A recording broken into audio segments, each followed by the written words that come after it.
Hello there, welcome back to another learning module in fixed income. आज हम लोग पढ़ने वाले हैं मॉर्गेज बैक सिक्योरिटीज के बारे में और थोड़ा डिटेल में। और मॉर्गेज बैक सिक्योरिटी के इंस्ट्रूमेंट और मार्केट फीचर्स के नाम से इसका लर्निंग मॉड्यूल का नाम रखा गया है। बेसिक सा नाम है और इसमें एक एक करके जो चीजें पढ़नी है वो सारी मॉर्गेज बैक सिक्योरिटीज के इर्द गिर्द होंगी। कह सकते हैं कि कुछ टेक्निकल एरियाज जरूर हैं जिनके बारे में आपको पता होना चाहिए, और वो उन सब चीजों को यहाँ पे बहुत डिटेल में मैं कवर करने वाला हूँ। एक्सेप्ट फॉर दैट एक छोटा सा प्रैक्टिकल है यहाँ पे, जो प्रैक्टिकल को करने में आप भी सोचेंगे कि इसमें क्या था, बट ठीक है, उसको भी कवर करते हुए चलेंगे।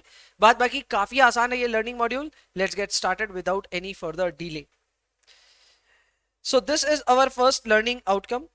Here we are going to define prepayment risk and describe the time tranching structure in securities or securitizations and their purpose. Okay, ठीक है। दो तीन बड़ी बातें यहाँ पे कवर्ड है। नंबर वन, हम प्रीपेमेंट रिस्क के बारे में जानना चाहते हैं। दूसरा, टाइम ट्रांचिंग क्या होता है उसके बारे में भी बात करना चाहते हैं। ये शुरुआत करते हैं सबसे पहले प्रीपेमेंट रिस्क की। तो देखो, प्रीपेमेंट रिस्क को लेकर के एक बात एकदम क्लियर कर देता हूं कि जब भी एक एमबीएस बनता है तो एमबीएस बनता है मॉर्गेजेस के पीछे। मॉर्गेजेस हैं हमारे पास एज अ कोलैटरल, उस मॉर्गेज पे हमारे पास में इंटरेस्ट और प्रिंसिपल रीपेमेंट होगा। बट कहीं ना कहीं हमें भी, जो भी बैंक को भी पता है, ये एसपी को भी पता है, ये एमबीएस खरीदने वालों को भी पता है, सबको पता है कि कोई भी ऐसा मॉर्गेज का पूल नहीं हो सकता जहां पे थोड़ा बहुत प्रीपेमेंट ना हो। थोड़ा बहुत तो होगा ही। मॉर्गेजेस यूजुअली 20-30 साल के लिए लिए जाते हैं। Most people and up paying that earlier. कोई 30 साल तक वेट नहीं करता कि होम लोन का हमको पैसा चुकाना। People try their best to settle their home loans as early as possible. So prepayment को लेकर के थोड़ा तो एक्सपेक्टेशन हमें पहले से ही रहता है। बट अगर हमारी एक्सपेक्टेशन से भी ज्यादा तेजी से या हमारी एक्सपेक्टेशन से कम तेजी से अगर प्रीपेमेंट होने लगे, then that is prepayment risk. समझिएगा, फिर से गौर कीजिएगा। हम सभी ने एक्सपेक्टेशन करी थी कि थोड़ा बहुत प्रीपेमेंट होगा। अगर उससे ज्यादा हो गया prepayment, then that is also a risk. अगर जितना सोचा था उससे कम हो रहा है prepayment, then that is also a risk. इन दोनों ही रिस्क की वजह से हम प्रीपेमेंट रिस्क को पढ़ रहे हैं। एंड जाहिर सी बात है, सबसे बड़ा कसूरवार इसके पीछे कुछ है तो वो है इंटरेस्ट रेट्स। समझिएगा, बहुत ही सिंपल है। मान लो मैंने होम लोन लिया था 9% पे, 3 ही साल बाद होम लोन 7% पे अवेलेबल है। For some reason I don't know, पर home loans are available for only 7%। Why on earth I would stay with my existing home loan? मैं अपने होम लोन को जाकर के रीफाइनेंस करवाऊंगा, रीस्ट्रक्चर कराऊंगा, और ये पॉसिबल है। मैं अपने जो ओल्डर लोन है उसको चुकाऊंगा, और वो चुकाने के लिए पैसे कहां से आएंगे? By taking another loan. एक नया लोन लेकर के पुराने लोन को चुकाया जाएगा। Now I will settle down with a newer home loan which has only 7% rate of interest. So कहीं ना कहीं वो 9% वाला लोन तो अर्ली रीपे हो गया ना। वो अर्ली रीपेमेंट की वजह से प्री पेमेंट का प्रेशर आएगा on the mortgage back securities that has been created out of that mortgage. उल्टा भी हो सकता है। मैंने 9% पे होम लोन लिया और आज की डेट पे बाजार में 11% के नीचे होम लोन है ही नहीं। Things have got so expensive कि इंटरेस्ट रेट भी 11% तक चला गया। ऐसे में अगर इंटरेस्ट रेट लोन्स पे 11% गया तो एफडी पे भी गया ही होगा। मेरे पास खूब पैसा आ भी जाएगा ना, आई विल थिंक कि छोड़ना, इस पैसे को या तो स्टॉक मार्केट में या कहीं और ना इन्वेस्ट करके रखते हैं। अपने को जितना ईएमआई देना है अपने उतना ही देंगे। अब यहां क्या होगा, अपना प्री पेमेंट का एक अजम्पशन लिया था कि कुछ तो प्री पेमेंट होगा। अब मैं तो ईएमआई के हिसाब से पे कर रहा हूं बिकॉज इंटरेस्ट रेट्स इतने ज्यादा हैं, तो क्यों अभी इतना ज्यादा हड़बड़ है सल्टाने का? टेक्निकली 11% की रेट जहां चल रही है वहां तो मुझे 9% में मिला ना। आई विल कंटिन्यू टू पे एज पर माई ईएमआई शेड्यूल। सो जो थोड़ा बहुत अजम्पशन लिया गया था प्रीपेमेंट को लेकर के, वो अजम्पशन भी यहां पे फेल हो जाएगा। And that is where prepayment risk will haunt us. यही चीज यहां लिखा है। लिखा है कि prepayments are principal repayments, sorry for this, are principal repayments by mortgage borrowers in excess of the scheduled principal repayments for amortizing होगा, ठीक है ना, for amortizing loans। तो जितने भी amortizing loans हैं उनके लिए, अच्छा यहाँ पे ना स्पेलिंग मिस्टेक्स भर भर के इस नोट्स में, पता नहीं क्यों। I was my associate to create this. पूरे नोट्स मैंने बनाए हैं लेकिन टाइपिंग का काम मैंने दे दिया, और मैंने भी नोटिस किया बहुत मिस्टेक्स थी इसमें। अभी भी मुझे लग रहा है मिस्टेक्स हैं, प्लीज इग्नोर कीजिएगा, जहां जहां मेरे को गलती नजर आएगी मैं बता दूंगा, बट नोट्स में ये रहेंगी मोस्ट लाइकली, ठीक है। चलो वापस let's get back. Prepayment are principal repayment, basically जो शेड्यूल्ड प्रिंसिपल रीपेमेंट अगर उससे फास्ट होने लगे तो उसे हम प्रीपेमेंट कहते हैं। यहां लिखा है कि एमबीएस की वैल्यूएशन में एक अज्यूम्ड प्रीपेमेंट रेट तो होता है, लेकिन प्रीपेमेंट रिस्क हमारे पिक्चर में तब आता है जब prepayments turn out to be different than our expectation. यानी थोड़ा बहुत तो हमने सोचा ही था, अब वो थोड़ा बहुत से बहुत बहुत हो गया या थोड़ा थोड़ा हो गया तो प्रॉब्लम हो जाएगा, and that is where prepayment risk is coming into situation. अब इसको दो तरह से समझाया जा सकता है, एक होता है कॉन्ट्रैक्शन रिस्क, एक होता है एक्सटेंशन रिस्क। आपको नाम सुनकर के ही समझ में आ जाएगा। हमने प्रीपेमेंट का एक अजम्पशन लिया, लेकिन उससे ज्यादा तेजी से प्रीपेमेंट हो रहा है, then this is known as contraction. आपका एकाएक जो एक्सपोजर था इन योर मॉर्गेजेस वो श्रिंक हो रहा है, your mortgages are being paid earlier than thought, इसे हम कहते हैं contraction risk. And then we have another risk which is known as extension risk. यहां पे जितना प्रीपेमेंट आपने सोचा था उतना भी नहीं हो रहा है, so people are paying as per their scheduled payment, they are not paying anything extra. In that case आपके अजम्पशन से और ज्यादा समय खिंचते जा रहा है आपके mortgages, and that is an extension risk. लिखा है prepayments will be faster than expected. Contraction risk तब होगा जब इंटरेस्ट रेट डिक्लाइन होगा। मैंने कहा ही इंटरेस्ट रेट डिक्लाइन होता है तो लोग अपने मॉर्गेजेस को रीफाइनेंस करवाते हैं, प्रीपेमेंट ज्यादा करते हैं, and that leads to the contraction risk. And यहाँ पे शॉर्टर मैच्योरिटी हो जाएगा आपके पूरे पूल का, for obvious reasons everybody is paying faster, so your home loans will be repaid faster, and as a result आपके पूरे कोलैटरल का जो मैच्योरिटी है वो शॉर्टन हो जाएगा। वहीं पे अगर हम बात करें अबाउट एक्सटेंशन रिस्क, तो यहाँ पे prepayments are actually slower than expected. Interest rates बढ़ गए होंगे, शायद इस वजह से लोग प्रीपे नहीं कर रहे हैं, and securities will also become longer in maturity. यानी पहले जहां लोन्स की मेच्योरिटी, वेटेड एवरेज मेच्योरिटी कुछ आ रही थी, अब वो ज्यादा बढ़ जाएगी, because people are paying their home loans very slow. Time tranching क्या होता है, एक इंटरेस्टिंग सा कॉन्सेप्ट है। यहां बोला है time tranching is a securitization structure that allows redistribution of prepayment risk among bond classes. कैसे हो सकता है ये, मैं समझाता हूं, बहुत ही सिंपल है। देखो, इसको आगे आप बहुत जगह पढ़ोगे, बट एकदम सिंपल मैं समझाता हूं। हम दो तरह के ट्रांचेस इंट्रोड्यूस करेंगे। First tranche will be the secured senior tranche. Secured senior tranche का क्या फायदा है, उसको जिस हिसाब से हमने प्रॉमिस किया है उसी हिसाब से इंटरेस्ट और प्रिंसिपल रीपेमेंट होगा, ये हम अपनी तरफ से कुछ हद तक अश्योर करेंगे। अच्छा, लेकिन उसको अगर आपने अश्योर कर दिया और पीछे से पैसा तेज आया या जल्दी आया या फिर नहीं आया तो क्या करोगे? तो उसी के लिए हमारे पास में रहेगा एक जूनियर ट्रांच। इस जूनियर ट्रांच का काम यह होगा कि कुछ भी गड़बड़ हुआ तो झेलेगा कौन? तुम। अब गौर करने का बात है कि यहां होगा क्या कि कल को मान लो बहुत ज्यादा पैसा आया तो we will pay the senior tranche as per the promise made. पर अगर बहुत ज्यादा पैसा आया तो बाकी पैसे का क्या? So we will pay the junior tranche way more in advance. इससे क्या होगा? Junior tranche will be exposed to a contraction risk. लेकिन ये रिस्क किसके आई? जूनियर कैटेगरी के। सीनियर के ऊपर कोई रिस्क नहीं है।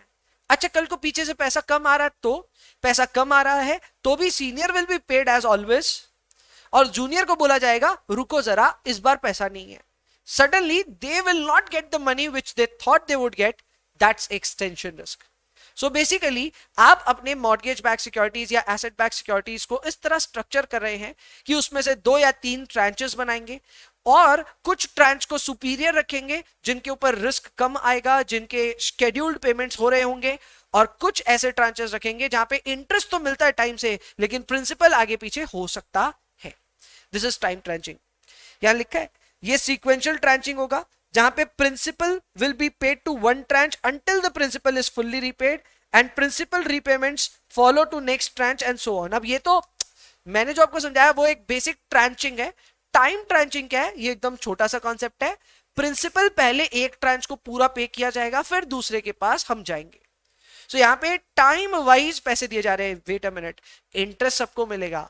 Interest will be paid to all. जितना आपका आउटस्टैंडिंग लोन अमाउंट है या जितना आपका आउटस्टैंडिंग बैलेंस है उसके ऊपर you will get interest, but When it comes to principal repayments will be paid first to a particular tranche. जब उसका खत्म हो जाएगा तो दूसरा tranche, उसका खत्म हो जाएगा तो तीसरा tranche.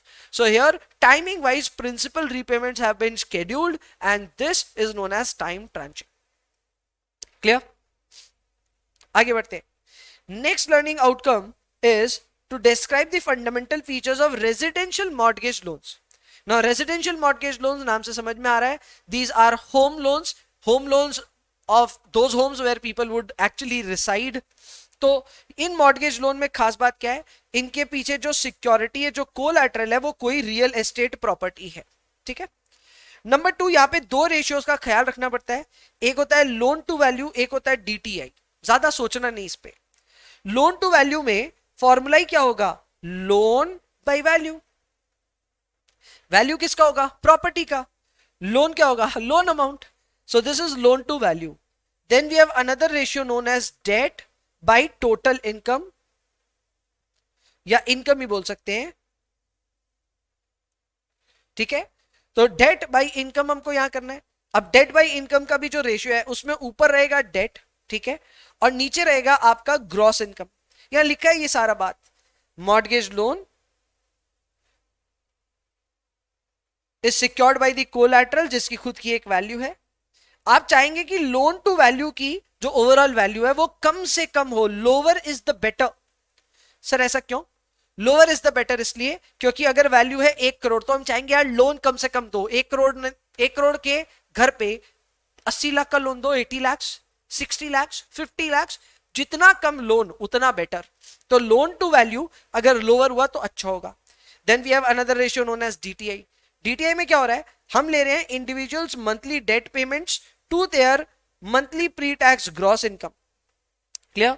और यहां पे अब बस थोड़ा सा फर्क है, यहां डेट लेवल नहीं लेकर के डेट पेमेंट्स ले रहे हैं. इसका मतलब we are taking the interest and principal payments that he needs to make divided by their income. ठीक है. इसको ना हम बोल सकते हैं लोन सर्विस कवरेज रेशियो का उल्टा जैसा कुछ है. ठीक है. इसका भी वैल्यू लोअर होगा तो बेटर होगा. इसका मतलब जितनी आपकी इनकम है उसके मुकाबले आपका डेट रीपेमेंट जितना छोटा होगा उतना बढ़िया. फॉर एग्जाम्पल मेरी इनकम है 2 लाख रुपीज अ मंथ और मेरा ईएमआई पड़ता है 50,000 रुपए मंथ, तो ये तो अच्छी बात है ना. So I would want my debt repayment to be lower than my income. Clear. इसमें भी यही लिखा है कि लोअर होगा तो बेटर होगा from the borrower's perspective. Borrower का क्या, दोनों ही पर्सपेक्टिव से. बोरोवर का डिफॉल्ट होने का चांस कम है, मार्जिन ज्यादा है. नेक्स्ट स्टेप है type of mortgage loans. Credit quality के हिसाब से बात करें तो एक होते हैं prime loans, good quality, great quality home loans, इन्हें हम कहते हैं prime loans. Then we have subprime loans जहां पे कुछ रिस्क है, कुछ गड़बड़ है. We have talked about the financial crisis of US 2007-2008. तो वही चीज यहां पे मेंशन है कि खराब क्वालिटी के जो लोन्स होते हैं उनको हम कहते हैं सब प्राइम लोन्स. इनकी क्रेडिट क्वालिटी खराब होती है, डीटीआई हाई होता है और एलटीवी भी हाई होता है. एलटीवी मतलब लोन टू वैल्यू, डीटीआई मतलब डेट रीपेमेंट्स टू इनकम. ठीक है. वहीं पे अगर हम प्राइम लोन की बात करें तो credit quality is high while loan to value and debt repayment to income is low. तो ये हैं दो तरह के मॉर्गेजेस जहां पे क्रेडिट क्वालिटी के हिसाब से हम डिस्टिंक्शन कर सकते हैं. Next we are jumping on to the concept known as residential mortgage back security. Finally ये आया. तो रेजिडेंशियल मॉर्गेज बैक सिक्योरिटीज में हम क्रिएट कर रहे हैं एक ऐसी सिक्योरिटी जिसको सिक्योरिटाइज किया गया है through mortgage loans. Mortgage loan से इसको बनाया गया है. Mortgage loans have been provided for some residential project. इसका भी एजेंसी और नॉन एजेंसी आरएमबीएस क्रिएट हो सकता है. अगर गवर्नमेंट या फिर गवर्नमेंट स्पॉन्सर्ड एंटिटी के तरफ से गारंटी की गई है तब तो वो एजेंसी आरएमबीएस है. क्लियर. अदरवाइज अगर वो प्राइवेट एंटिटी ने इशू किया तो फिर वो नॉन एजेंसी है. ठीक है. एजेंसी मतलब क्या हो गया, it is guaranteed by government और गवर्नमेंट स्पॉन्सर्ड एंटिटीज. एग्जांपल्स हैं, अगर फेनी में या फ्रेडी मैक, दोनों गलत दिखा है, फ्रेडी मैक होगा. अगर हम बात करते हैं फेनी में और फ्रेडी मैक की तो फिर इन दोनों केसेस में दोनों ही गवर्नमेंट स्पॉन्सर्ड है, तो उस केस में आपको वो एजेंसी आरएमबीएस पे फॉलो होते हुए दिखेंगे. But if some bank or if some private entity is issuing some RMBS, then that is a non-agency RMBS. जाहिर सी बात है नॉन एजेंसी आरएमबीएस में क्रेडिट रिस्क ज्यादा होता है, एंड दैट इज वाई ये अपनी क्रेडिट रिस्क को कम करने के लिए क्रेडिट एनहांसमेंट्स यूज करते हैं. Now what are credit enhancements? A general idea of this could be guarantee. क्या होता है सर, समझाओ. बहुत सिंपल है. मेरे को एक लोन लेना है, मेरे को बैंक वाला बोलता है कि तुम्हारा लग नहीं रहा कि तुम लोन चुकाएगा, किसी को गारंटर के तौर पे प्रेजेंट करो. And I know you are a big customer for the bank. मैंने आपको कन्विंस कर लिया कि आप मेरे गारंटर बन जाओ. तो जैसे ही आप मेरे गारंटर बने तो टेक्निकली हो क्या रहा है, मेरे को एक क्रेडिट एनहांसमेंट मिल गया. ऐसा नहीं है कि आपसे पैसे लिए जाएंगे for the loan that I have taken, but yes अगर मैं डिफॉल्ट किया, अगर मैं भाग गया, अगर मेरा लोन नहीं चुकता हुआ तो किसके पास जाएगा? बैंक. करेक्ट. वैसे ही क्रेडिट एनहांसमेंट्स होती है, इसमें यूजुअली बैंक्स या किसी और तौर तरीके से हम एक सपोर्ट लेकर के आते हैं जिससे हम अपनी रिस्क को दिखाते हैं कि हमारी रिस्क कंट्रोल्ड है. We have a plan B which will pay in case we default. इस तरह के क्रेडिट एनहांसमेंट से आपकी क्रेडिट रिस्क को कम आंका जाता है. क्लियर? सो ये हो गया non agency RMBS. Mortgage contingency features की अगर हम बात करें तो इनमें कुछ कॉन्टिजेंसी फीचर्स है, मतलब कुछ जगह पे कुछ कॉन्टिजेंसीज इन्वॉल्व हैं, जैसे प्रीपेमेंट ऑप्शन को लेकर के. प्रीपेमेंट ऑप्शन में सबसे पहला ही तो कॉन्टिजेंसी यही है कि भाई कल को क्या होगा हमको क्या मालूम, क्या पता प्रीपेमेंट ज्यादा हो जाए. तो प्रीपेमेंट ज्यादा ना हो इसके लिए आरएमबीएस को इस तरह से डिजाइन किया जाता है कि उसके अंडरलाइंग मॉर्गेजेस पे आमतौर पे प्रीपेमेंट पे पेनल्टी लगाई जाती है. ठीक है. If we introduce a prepayment penalty then it can compensate the lender for the difference in the contract rate and the prevailing mortgage rate when the borrower prepays a rate decline. हालांकि आमतौर पे home loans पे आजकल prepayment पे कोई penalty नहीं है, पर एक वक्त था जब ये भी प्रीपेमेंट पेनल्टी सब जगह चार्ज हो रही थी. सो इनिशियली क्या हो रहा था, प्रीपेमेंट अगर आप कर रहे थे तो आपको एक पेनल्टी देनी पड़ रही थी. आजकल तो खैर ये नहीं है, बट यस इस तरह की पेनल्टी से प्रीपेमेंट को रोका जा सकता है. Number 2 are recourse and non-recourse loans. These are great loans. Basically दोनों का बहुत अच्छा कॉन्सेप्ट है. रिकोर्स लोन हमको ये सिखाता है कि कल को अगर मान लो मैंने एक घर लिया, मैंने उस घर पे एक मॉर्गेज लिया और कल को फॉर सम रीजन मैं वो लोन नहीं चुका पाया, तो मेरे घर से तो वसूला जाएगा वो पैसा, घर को ऑक्शन किया जाएगा, जो भी पैसा मिलेगा होम लोन चुकाया जाएगा. अगर कम पड़ गया तो मेरे बाकी एसेट्स पे भी जनरल क्लेम होगा. This is known as recourse loan. यहाँ पे the lender will have claim against the other assets of the borrower as well. हाँ वो जो specific asset है home वो तो है ही, इसके अलावा general claim भी है on the other assets of the borrower. But अगर हम non recourse loans की बात करें तो यहाँ पे ऐसा नहीं होता है. You cannot claim other assets of the borrower. ठीक है.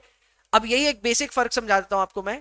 जब हम लोग इंडिविजुअल कैपेसिटी में लोन्स लेते हैं ना, home loans, residential home loans, तो उस केस में ज्यादातर जो लोन्स होते हैं वो होते हैं रिकोर्स नेचर के, यानी कि if we don't pay the bank can take away all the assets that we have. वहीं पे जब कमर्शियल लोन्स लिए जाते हैं वो आमतौर पे नॉन रिकोर्स होते हैं. बाद में कोर्ट वोट में लड़ाई करें वो एक अलग चीज है, बट वो नॉन रिकोर्स नेचर के होते हैं. सो if you have taken a commercial और अब लोन और mortgage for commercial real estate, तो बस उस प्रॉपर्टी पे ही उस बैंक का हक है. अगर हमने लोन रीपे नहीं किया तो वो कमर्शियल प्रॉपर्टी को बैंक जरूर लेकर के ऑक्शन कर सकता है, but apart from that they can not touch us, they can not touch our personal property. ठीक है, ये एक एग्जांपल के तौर पे ही समझाया आपको. तो ये दो तरह के लोन्स होते हैं, एक हो गया रिकोर्स और एक हो गया non recourse. Next learning outcome. In this learning outcome, we are going to describe the types and characteristics of residential mortgage-backed securities, including mortgage pass-through, collateralized mortgage obligations, and explain the cash flows of each type. Now, this is very important. अब कई ऐसे मैं नाम आपके सामने रखने जा रहा हूं जिनके कॉन्सेप्ट्स आपको बस पता होने चाहिए. चीजें बहुत ज्यादा डिटेल में याद करने की जरूरत नहीं है, लेकिन कॉन्सेप्ट छोटे छोटे डिफरेंस हैं तो उसका ख्याल रखना है. पहला है mortgage pass through securities. Now these are as good as mortgage backed securities. फर्क सिर्फ इतना है कि mortgage backed securities में एक special purpose entity create होता है. The assets are transferred to special purpose entity and then the special purpose entity issues mortgage backed securities. ये एक bankruptcy को अवॉइड करने का एक स्कीम है, and this is a very good style of doing work. ये है MBS का structure. But when it comes to mortgage pass through securities, तो यहां पे बीच में कोई एसपी नहीं होता. The bank itself will hold all the mortgages, and यही bank mortgage pass through securities भी बना रहा है. अब इससे क्या होगा, मॉर्गेजेस से जो भी पेमेंट आएगा वो payment will be made to the mortgage pass through securities. यहां पे बीच में कोई एसपीई इन्वॉल्व नहीं है. That's the only difference. यही चीज को देखो यहां क्या लिखा है. लिखा है mortgage pass through securities are created when one or more holders of the mortgages form a pool of mortgage. एक या एक से ज्यादा बैंक मिलकर के अपने मॉर्गेजेस का पूल बना रही है. सेल शेयर्स और participation certificate in the pool. The investors receive a share of cash flow from the underlying pool of mortgage loans. कहीं पे भी क्या ये बात हुई कि आप उस पूल को बेचोगे? कहीं पे क्या ये बात हुई कि आप एक स्पेशल पर्पस एंटिटी बनाओगे? नहीं. You will just pool it up, and pool करके आप उस पर सिक्योरिटीज इशू करोगे. इन सिक्योरिटीज को पास थ्रू इसीलिए बोलते हैं क्योंकि एक हाथ पैसा आएगा, एक हाथ पैसा जाएगा. Clear? So that's mortgage pass through securities. इसके कैश फ्लोज में यही लिखा है कि मंथली मॉर्गेज जो ईएमआई आता है उसमें थोड़ा इंटरेस्ट भी होता है, थोड़ा प्रिंसिपल रीपेमेंट भी होता है, और कुछ लोग प्रीपे भी करते हैं. तो ये सारी चीजें हमारे पास आ रही होंगी. और सिक्योरिटी होल्डर्स को भी हर महीने इसी तरह पैसे दिए जाएंगे. सर्विस फी यहां पे भी काटी जाएगी, हर जगह काटी जाती है service fee. Clear? And there is a delay in passing the cash from mortgage loan to security holders. वो तो होगा ही. अरे ऐसा नहीं हो सकता कि भाई आपने को मॉर्गेज का पैसा आया, हाथों हाथ संग संग चलो अभी का अभी बॉन्ड होल्डर को भेजो. ऐसा नहीं होगा. You will get the money possibly 15-20 दिन या 30 दिन के डिले से आप अपने बॉन्ड होल्डर्स को पैसे दोगे. सो यहां पे जो प्रोसेस है उसमें यह है कि डिले होता है. ठीक है ना? You will get the EMI, you'll wait until you have the funds, and then you will pass it on to the bondholders. So definitely there's a delay. एकदम ऐसा pass through में ये मत समझना इधर से पैसा आया उधर निकल गया, नहीं होने वाला. It will be at a delay. ठीक है? कुछ टेक्निकल टर्म्स है जो हमें पता होने चाहिए, जैसे कि पहला हो गया पास थ्रू रेट. कितना परसेंट पैसा पास होगा? Very easy to calculate. यहां लिखा है the coupon rate on the MBS also called its net interest और नेट कूपन. यहां वो क्या रहा है समझो. आपको मान लो 10% पीछे से पैसा मिला और आप पास कर रहे हो 9.6%. सो ये 9.6% is basically the net interest. Correct? It is the pass through rate. बीच में जो सर्विस फी है वो माइनस हो रही है. We are going to deduct the service fee here. Clear? And that will give you the pass through rate. Clear? Paka? So this 9.6 becomes the pass-through rate. This 10% is received from the mortgage, and this 0.4% goes as the service fee. Then we have a concept known as weighted average coupon. यहां क्या हो रहा है समझिएगा. आपने जितने भी mortgage loans बनाए हैं, ठीक है, उन सबका जो मॉर्गेज रेट है, मॉर्गेज जो रेट है वो थोड़ी ना सबका सेम है. कुछ होम लोन किसी रेट पे दिए गए, कुछ होम लोन किसी रेट पे दिए गए. ऐसे में हम जो ऊपर कैलकुलेशन कर रहे हैं मॉर्गेज का सिंगल रेट ले रहे हैं, ये आएगा कहां से? तो जाहिर सी बात है we will do a weighted average here. So आपको अपने मॉर्गेज पे आपको क्या पैसा मिल रहा है उसका एक सिंगल रेट चाहिए. वो सिंगल रेट कैलकुलेट करने के लिए हम करेंगे वेटेड एवरेज. कैसे? मैं प्रैक्टिकली दिखा दूंगा. ऐसे ही हमारी मेच्योरिटी कितनी बाकी रह गई है मॉर्गेजेस की वो भी पता किया जा सकता है. हमने जितना मॉर्गेज दिया वो कितने टाइम के लिए ड्यू है, तो उसका भी हम एक एवरेज निकाल सकते हैं, और वो भी एवरेज वेटेड एवरेज के तौर पे होगा. एग्जांपल यहां समझिए, बहुत सिंपल है. We have to compute weighted average coupon rate and weighted average maturity. 4 तरह के मॉर्गेजेस हैं, सबका ओपनिंग बैलेंस हमारे पास है, सबके वेट्स हमारे पास है. Now we also have coupons, we also have time to maturity. Very simple. आपको एक बार वेट और कूपन को मल्टीप्लाई करना है और एक बार वेट और टाइम टू मेच्योरिटी को मल्टीप्लाई करना है. मल्टीप्लाई कीजिए और सबको टोटल कर दीजिए. That's how we do weighted average. Weighted average में वेट को हमारा जो भी आइटम है उसके साथ मल्टीप्लाई करके टोटल करना है. फॉर्मूला होता है summation of WI/XI. Summation of WI/XI, and that is what we are doing here. तो ये काम जब हम करेंगे फॉर कूपन्स तो फिर रिजल्ट आएगा 5.9%। कैसे आएगा मैंने शो किया है। और यही काम जब हम मेच्योरिटी के लिए करेंगे तो रिजल्ट आएगा 21.8 मंथ्स। कैलकुलेशन एरर अगर कुछ हो तो रिपोर्ट कीजिएगा, या नहीं भी कीजिएगा तो इग्नोर कीजिएगा।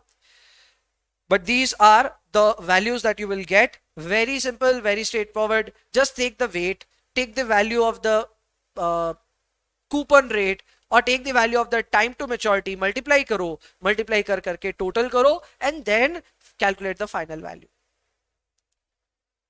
ये है छोटे छोटे कॉन्सेप्ट्स, ठीक है। पास थ्रू का कॉन्सेप्ट हुआ, वेटेड एवरेज कूपन और वेटेड एवरेज मैच्योरिटी के कॉन्सेप्ट्स यहां कवर हुए।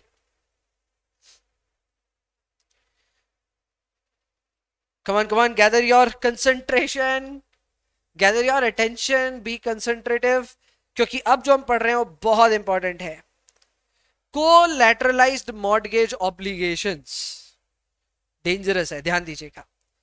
अभी तक हम जितने एमबीएस बना रहे थे उनके पीछे की कहानी क्या थी? कहानी ये थी कि एक स्पेशल पर्पस एंटिटी था जिसके पास बहुत सारे मॉर्गेजेस थे। उन मॉर्गेजेस पे जो कैश फ्लोस आ रहे थे, उन्हीं कैश फ्लोस को it was paying to the mortgage back security holders after deducting a service fee वगैरह वगैरह, है ना। तो स्ट्रक्चर क्या था? There were a pool of mortgage, उससे पैसे आ रहे थे, we were paying it to the mortgage back securities. But here things will be a little different. Here rather than getting money from the mortgage, you will get money from mortgage backed securities. क्या कह रहे हो sir? हाँ जी, यहां situation क्या हो रही है समझना। यहां सिचुएशन ये होगी दैट आपकी जो स्पेशल पर्पस एंटिटी है, it is not buying mortgages, it is buying mortgage back securities का पूल, एंड उससे जो पैसे आ रहे हैं उसको डिस्ट्रीब्यूट किया जा रहा है टू सीएमओस। सीएमओस का फुल फॉर्म, सीएमओस का फुल फॉर्म हो गया कोलैटरलाइज्ड मॉर्गेज ऑब्लिगेशंस। लिखा है यहां पे, the collateral for a CMO is a pool of mortgage pass through securities and not the pool of mortgage loans.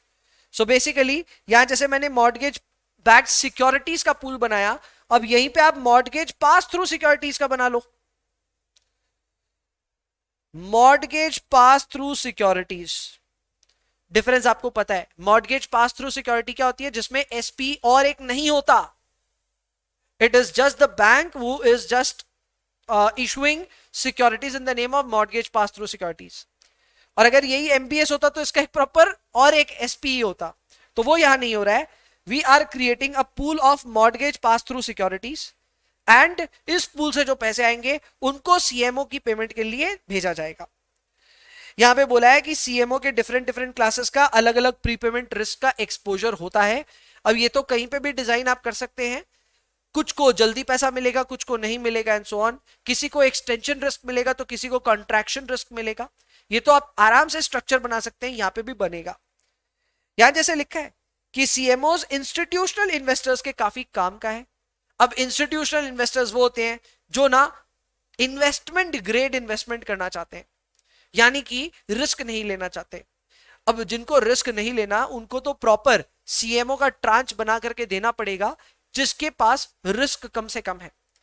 तभी इंस्टीट्यूशनल इन्वेस्टर्स अपने रिस्क रिवॉर्ड रेशियो के हिसाब से आप में इन्वेस्ट करेंगे। हाँ, कुछ इंस्टीट्यूशनल इन्वेस्टर्स होते हैं जिनको रिस्क चाहिए लेने को, जैसे कि हेज फंड्स, तो उनके लिए वैसा एक ट्रांच डिजाइन हो सकता है। अब ये ट्रांच बनाने की जो प्रक्रिया है वो तो बहुत सिंपल है। आप अपने अंडरलाइंग कैश फ्लोज को रीडिस्ट्रीब्यूट करो कुछ इस तरह से कि कुछ ट्रांचेस में रिस्क कम से कम हो जाए और कुछ में ज्यादा हो जाए। और ऑब्वियसली जब इस तरह के अलग अलग प्रोडक्ट्स आप ऑफर कर रहे हैं तो institutional investors will be interested in your products. यहां लिखा है some investors want more risk, some investors wants lesser risk. The best part is that investors can choose any from the CMO. ये जो CMO है इनके backing में क्या है?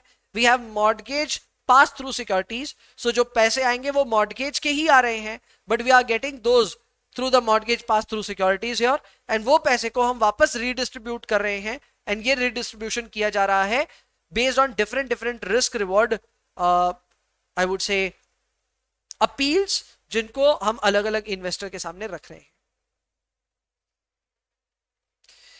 सीक्वेंशियल पे सीएमओ, सीक्वेंशियल पे सीएमओ, नाम से समझ में आ रहा है कुछ सीक्वेंस यहां फॉलो होगा। तो यहां लिखा है ऑल ट्रांचेस अंडर सीक्वेंशियल पे CMO will be paid monthly interest, यानी मंथली इंटरेस्ट तो सबको मिलेगा, ठीक है। नंबर 2 बोला है कि principal payments are done on sequential manner. जैसे एग्जांपल के तौर पे ट्रांच ए को सारा प्रिंसिपल रीपे होगा, फिर ट्रांच बी को होगा, फिर इस तरह ट्रांच सी और लास्ट में ट्रांच डी को मिलेगा, ठीक है। सो क्या हो रहा है, इंटरेस्ट तो लाइन से सबको मिल रहा है, लेकिन प्रिंसिपल की अगर हम बात करें तो प्रिंसिपल पहले एक ट्रांच को मिल रहा है, फिर दूसरे को, फिर तीसरे को, लास्ट में लास्ट वाले को। अगर इस तरह से स्ट्रक्चर फॉलो हो रहा है तो इसे आप टाइम ट्रांचिंग से कनेक्ट कर सकते हैं। This concept is related to time tranching. And इस तरह से जब काम हो रहा है तो आप फील ही कर सकते हैं कि जो ट्रांच ए है उसके पास सबसे ज्यादा रिस्क है ऑफ कॉन्ट्रैक्शन। कैसे? अरे एकदम सिंपल है, अगर प्रिंसिपल रीपे होगा तो सबसे पहले किसका होगा, ए का। तो ए को पता है कि सबसे पहले पैसा किसको मिलेगा, मेरे को। अगर प्रीपेमेंट जरा सा भी जोर से हुआ तो ए को तो पैसा पकड़ा दिया जाएगा। जैसे ए को पैसा पकड़ाया जाएगा, उनका क्लेम हद जितना वो सोचे उससे भी पहले खत्म, तो उनके लिए हो जाएगा कॉन्ट्रैक्शन। वहीं पे जो ट्रांच डी है उसके लिए पक्का होने वाला है एक्सटेंशन, क्योंकि उसके आगे बहुत लोग लाइन लगा के खड़े हैं। जैसे ट्रांच ए का पैसा जाएगा, फिर बी, फिर सी, और फिर लास्ट में डी का मौका आएगा। So D will have to wait for a longer period of time, may be जितना उसने सोचा उससे ज्यादा समय उसको वेट करना पड़ गया। So there is a higher probability कि ट्रांच डी को एक्सटेंशन रिस्क फेस करना पड़ेगा और ट्रांच ए को कॉन्ट्रैक्शन रिस्क फेस करना पड़ेगा। इसका उल्टा नहीं होगा, होगा यही होगा। क्लियर? यहां ये बात लिखा है, ट्रांच ए को हाईएस्ट कॉन्ट्रैक्शन रिस्क होगा, ट्रांच डी को हाईएस्ट एक्सटेंशन रिस्क होगा। इसके अलावा सीएमओ के अलग अलग और भी स्ट्रक्चर्स हैं, जैसे कि जी ट्रांचेस। जी ट्रांचेस में बोला है दैट इंटरेस्ट पेमेंट ना एक समय तक दिया ही नहीं जाएगा, उसके बाद में प्रिंसिपल और इंटरेस्ट सब दे देने शुरू करेंगे। सो बेसिकली एक डेफरल के बाद शुरू हो रहा है यहाँ पे payments. Then we have another tranche. ये सब अलग अलग तरह के ट्रांचेस हैं या सिक्योरिटीज है जो क्रिएट किए जा रहे हैं। तो आप जब सीएमओ बनाते हैं तो सीएमओ के अलग अलग ट्रांचेस बना सकते हैं, हर ट्रांच के अपने फीचर्स हैं, ठीक है। जैसे जी ट्रांच जो है उसका फीचर यही है कि उसको कुछ समय तक ना इंटरेस्ट मिलेगा ना प्रिंसिपल मिलेगा। इस तरह प्रिंसिपल ओनली ट्रांच बनाया जा सकता है, यानी इसको इंटरेस्ट नहीं मिलेगा, इसको सिर्फ प्रिंसिपल मिलता जाएगा। जो प्रिंसिपल रीपेमेंट होगा फ्रॉम द पूल सिर्फ उसी से इसको पैसा मिलेगा।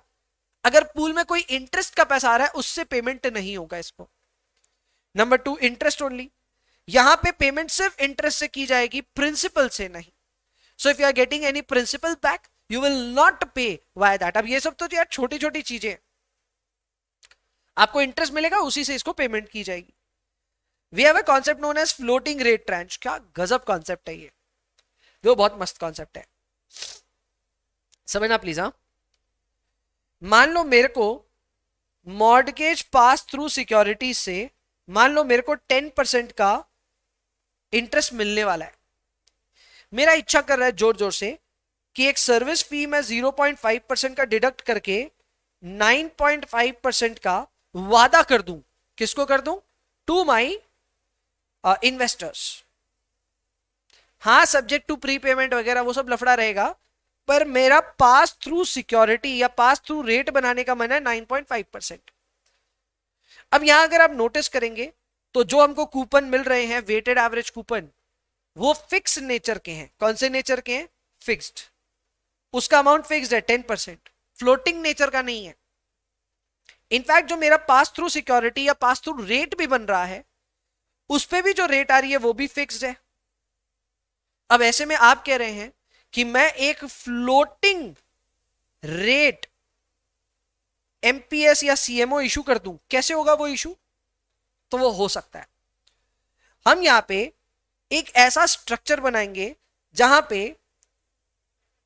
एक सीएमओ के ट्रांच को बोलेंगे कि तुमको हम देंगे रेपो, और दूसरे सीएमओ के ट्रांच को हम कहेंगे कि तुमको हम देंगे 9.5% माइनस रेपो। इस नीचे वाले ट्रांच को इनवर्स फ्लोटर कहते हैं। तो यहां हो क्या रहा है समझिए, जब हमारा पहला वाला ट्रांच है उसको रेपो के हिसाब से मिलेगा, तो रेपो तो एक रेफरेंस रेट है, मार्केट रेफरेंस रेट। अगर मार्केट रेफरेंस रेट के हिसाब से आपको कूपन सर्व किया जा रहा है तो जाहिर सी बात है आपका सिक्योरिटी एक फ्लोटिंग रेट सिक्योरिटी है। वैसे ही इनवर्स फ्लोटर्स भी एक फ्लोटिंग रेट सिक्योरिटी ही होता है। स्टाइल इतनी जबरदस्त है कि आपको पैसे तो फिक्स ही देने थे, लेकिन आपको उसको स्प्लिट करने का मौका मिला। आपने एक ऐसा कॉम्बिनेशन बनाया जिसमें एक ट्रांच को आप दे रहे हो फ्लोटिंग, दूसरे को दे रहे हो इनवर्स फ्लोटर, दोनों आपस में फिट्टूस हो जाएगा, दोनों कट कट आकर के लास्ट में 9.5% ही आएगा। यानी आपको जो बांटने का मन था आप वही बांट रहे हो, लेकिन इस स्टाइल में कि दोनों को फ्लोटिंग का मजा मिल रहा है ना। इंटरेस्टिंग सा कॉन्सेप्ट। इन कॉन्सेप्ट को जब मैं समझा देता हूं उसके बाद पढ़ेंगे तो बहुत इजीली समझ में आएगा। जैसे यहां लिखा है कि although collateral pays fixed rate, we can still create tranches that pay floating rates. To do this a floater यानी floating rate note and an inverse floater यानी कि इनवर्स फ्लो, जैसे इनवर्स कैसे होता है मैं समझाता हूं। जो फ्लोटर्स होते हैं उनका स्ट्रक्चर होता है reference rate plus spread, credit spread. और जो इनवर्स फ्लोटर्स होते हैं उनका जो होता है वो होता है spread minus reference rate. This is the concept, ठीक है। तो अल्टीमेटली ये दोनों कट गए, सो स्प्रेड दोनों मिला के 9.5% हमको मेंटेन करना था। तो यहां पे यही लिखा है कि एक इनवर्स फ्लोटर और एक फ्लोटर को दोनों को साथ में हम कंस्ट्रक्ट करेंगे और दोनों अलग अलग ट्रांचेस को ऑफर किए जाएंगे और फिक्स्ड रेट स्ट्रक्चर में भी ये आराम से काम कर जाएगा।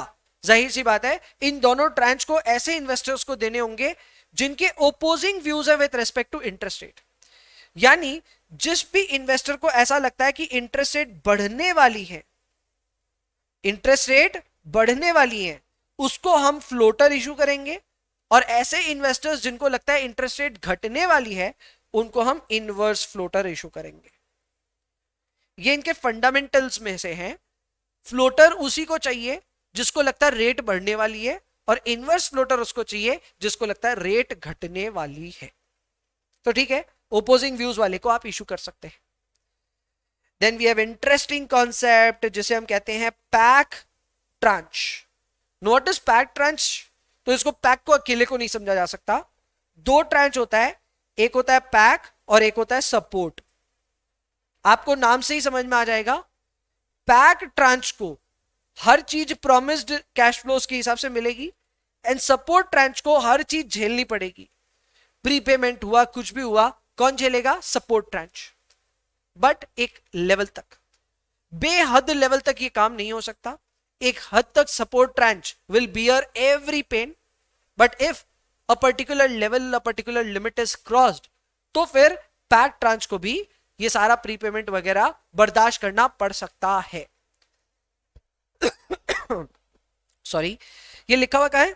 यहां लिखा है पैक ट्रांच जो है इसको शेड्यूल्ड और फिक्स प्रिंसिपल पेमेंट किया जाएगा over a predetermined time period to their investors if the prepayment levels in the pool are within a certain minimum and maximum range. Prepayment आपने जो सोचा उस रेंज के अंदर ही है तो इनको तो शेड्यूल्ड पेमेंट्स ही की जाएंगी और जितनी भी बाद बाकी प्रीपेमेंट की रिस्क है, whether it be extension risk or it be contraction risk, वो झेलेगा support tranche. Clear? And finally PAC tranche जो है वो जाहिर सी बात है ज्यादा स्टेबल कैश फ्लोज नोटिस करेगा क्योंकि उसके बदले का सारा जो बोल सकते हैं वजन है, सारा जो रिस्क है, वो कौन बियर कर रहा है? वो बियर कर रहा है सपोर्ट ट्रांच। यहां बस एक बात का ध्यान रखिएगा कि this will work only within a range. जैसे हम पैक का एक रेंज बोल सकते हैं, higher range and lower range. Prepayment का रेंज होता है ये, और इस प्रीपेमेंट की रेंज तक जब तक रहा आपका प्रीपेमेंट तब तक ये काम करेगा। अगर वो ब्रीच हो गया तो फिर सपोर्ट ट्रांच के साथ साथ पैक ट्रांच को भी यहां पे प्रीपेमेंट रिस्क को झेलना पड़ेगा। कॉन्ट्रैक्शन होगा तो कॉन्ट्रैक्शन झेलना होगा और एक्सटेंशन होगा तो एक्सटेंशन झेलना पड़ेगा। Next up is describe the characteristics of commercial mortgage backed securities. Commercial mortgage backed securities में आपको मैंने बताया ही, आपने ऑफिस लिया है, उस ऑफिस के लिए आपने लोन लिया है। Now this is a commercial mortgage. Commercial mortgage loans जो होते हैं उनमें जो पूल, अच्छा मैं तो अभी सिर्फ कमर्शियल मॉर्गेज समझा रहा था. We have straight away jumped into CMBS. So CMBS में क्या होगा, जितने भी कमर्शियल मॉर्गेजेस हैं उनका पूल बनाया जाएगा और उस पूल से जो सिक्योरिटीज बनाई जाएंगी उसे हम कहेंगे CMBS. So CMBS is backed by a pool of commercial mortgage loans on income producing property. Number 2 ये बोल रहा है कि the underlying are loans to purchase or refinance a commercial property. तो जो ये कमर्शियल मॉर्गेज बैक सिक्योरिटीज बन रहे हैं इनमें अंडरलाइंग कोई ना कोई मॉर्गेज है. वो मॉर्गेज जो है वो किसी कमर्शियल प्रॉपर्टी से जुड़ा हुआ है. ठीक है. इसके अलावा थर्ड पॉइंट ये कहता है कि कमर्शियल मॉर्गेज लोन्स जो है वो नॉन रिकोर्स लोन्स होते हैं. मैं पहले ही बताया था आपको. नॉन रिकोर्स लोन होने का मतलब यह है कि कल को किसी ने अपनी कमर्शियल प्रॉपर्टी के लिए लोन लिया, लोन नहीं चुका पाया, तो वो कमर्शियल प्रॉपर्टी जब्त हो सकती है, उसका ऑक्शन हो सकता है, बट अगर पैसे पूरे नहीं मिले तो आगे आप कुछ नहीं कर सकते. क्लियर. ये कुछ हद तक इस वजह से भी होता है कि कंपनीज एंजॉय करती हैं लिमिटेड लायबिलिटीज, तो ऐसे में कुछ हद तक बोल सकते हैं कि ये वर्क करता है. और चलो लिमिटेड लायबिलिटी में भी ना एक जनरल क्लेम फिर भी बन सकता है, बट अगर आपने एक नॉन रिकोर्स लोन बना दिया तब तो आपके एसेट्स को टच नहीं किया जा सकता. आगे बोला है therefore the analysis of CMBS security focus more on credit risk of the property rather than the borrower. क्या बड़ी बात बोली है यहां पे. देखो मेरी बात समझना. आप अगर एक बैंकर हो, बहुत बुद्धिमानी से सोचना, आप एक बैंकर हो, आपको किसी कमर्शियल प्रॉपर्टी पे लोन देना है, वो नॉन रिकोर्स लोन है, यानी कि कल को अगर आपके पैसे डूबे, बोरोवर ने पैसे नहीं दिए, तो आपके पास उस कमर्शियल प्रॉपर्टी के बियॉन्ड और कुछ नहीं है. You can not ask for any more money from the borrower. अब क्या होगा, अब आपको इवैल्यूएशन अगर करना है तो ये मत करो कि बोरोवर की लोन रीपेमेंट की कैपेसिटी है कि नहीं है. आपको करना ही है एनालिसिस, तो ये बात का करो कि जिस कमर्शियल प्रॉपर्टी पे आप लोन दे रहे हो क्या उसकी वैल्यू वही है, क्या उसमें इनकम प्रोडक्शन अच्छे से हो सकता है कल को अगर वो आपके पास आ जाए तो वो आप उस स्टाइल से सोचेंगे. वैसे ही जितने भी कमर्शियल मॉर्गेज बैक सिक्योरिटीज वाले होते हैं उनको ये नहीं देखना चाहिए कि बोरोवर कौन है, उनको ये देखना चाहिए कि जो ये कमर्शियल मॉर्गेजेस इशू हुए हैं इसके बदले में जो प्रॉपर्टीज हैं, इसके जो कोलैटरल में प्रॉपर्टीज हैं, उनकी खुद की क्या कैपेसिटी है, उनकी खुद की क्या कैपेबिलिटी है टू पे ऑफ द लोन्स. ये बात यहां लिखा है that you check the credit risk of the property and not the credit risk of the borrower. ठीक है. आगे बोला है कि 2 रेशियोज का आपको ख्याल रखना है. Debt to service coverage ratio. मैंने बोला था आपको डेट सर्विस कवरेज रेशियो जो है ना वही कॉन्सेप्ट है, बस उसको उल्टा करके लिखा हुआ था पहले जो हम डीटीआई पढ़ के आए थे, वही चीज है.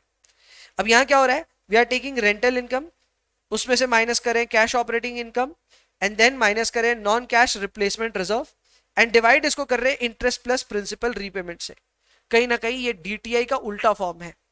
Then we have loan to value, ये तो पहले भी पढ़ा था.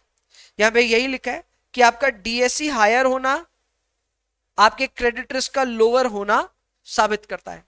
अगर आपका डीएससी हायर है इसका मतलब आपकी कमाई अच्छी है in comparison to the loan related repayments that you have to do, so that is a good thing. जैसे इंटरेस्ट कवरेज रेशियो होता है, सेम वही चीज है, higher the better.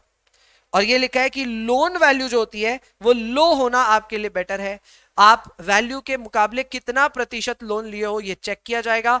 If the value is more, the percentage is more, then that will signify higher credit risk. Then we have tranche structure in CMBS. Tranche structure in CMBS में यही लिखा है कि boss interest सबको दिया जाएगा, लेकिन जो हाईएस्ट रेटेड बॉन्ड्स हैं उनको पहले पे किया जाएगा, और जितने भी लॉसेस हैं वो लॉसेस लोवेस्ट प्रायोरिटी सीएमबीएस को ट्रांसफर किया जाएगा. इसको हम इक्विटी ट्रांच या फिर रेजिडुअल ट्रांच या फिर फर्स्ट लॉस पीस भी कहते हैं. सिंपल स्ट्रक्चर है, interest to be paid to all, principal वगैरह to be paid to the highest rated one, and in case there are any losses this has to be charged to equity tranche. ठीक है.